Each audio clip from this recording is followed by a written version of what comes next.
Today I am starting on this fab project. Now that we're getting into spring and there's less rainy days, I don't have a shop to be inside of, and I've got a MIG, so it's got to be pretty good weather for me to be doing fab work. I've really needed a bed for a long time. The bed on this truck was just Swiss cheese. The frame was all full of rust jacking. It's a northern truck. It's full of salt pockets. The diff was, the diff is actually probably getting thin enough to start maybe even weeping or crack someday because of how much frosted flakes was on it, just how thick it was. The frame did start to thin, but it's not too bad. It's still salvageable.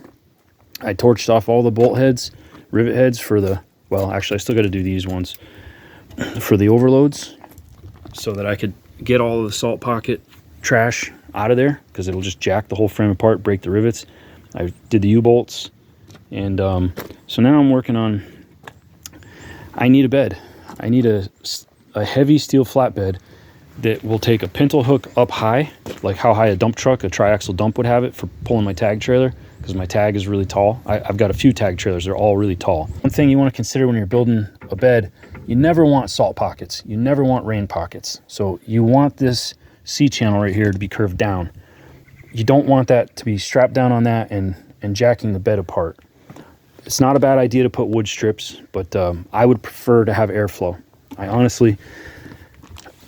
have seen wood work out okay in the south, but in the north, it just blocks moisture in and helps that metal rust.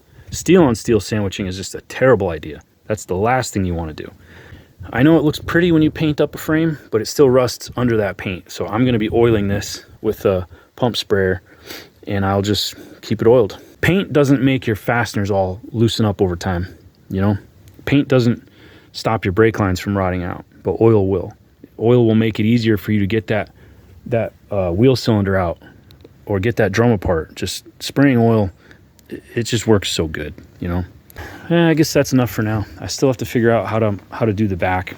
I looked at everything real hard, looked at what I got for material and how much strength this really needs to do what I need to do. And the 6-inch channel, or 6-inch I-beam rather, sitting right there, it was just overkill. So I had a pretty good quantity of heavy flange 3-inch I-beam with 3-inch channel on top, which gives us a nice low deck. I didn't like how high the deck was going to be, so I put 2 I-beams up here and use C-channel for the rest, because the crane is going to be up on the front.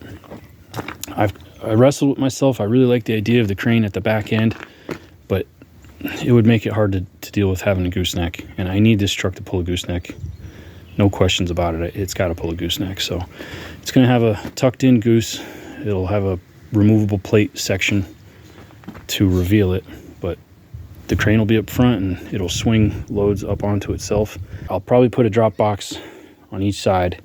Makes it pretty easy to set up a pin on outrigger, so I think that'll work. These are not going to sit up here. They're going to be flush, 7 foot by 6 foot, because I have a sheet of 3/8 diamond plate with those exact dimensions cut square already.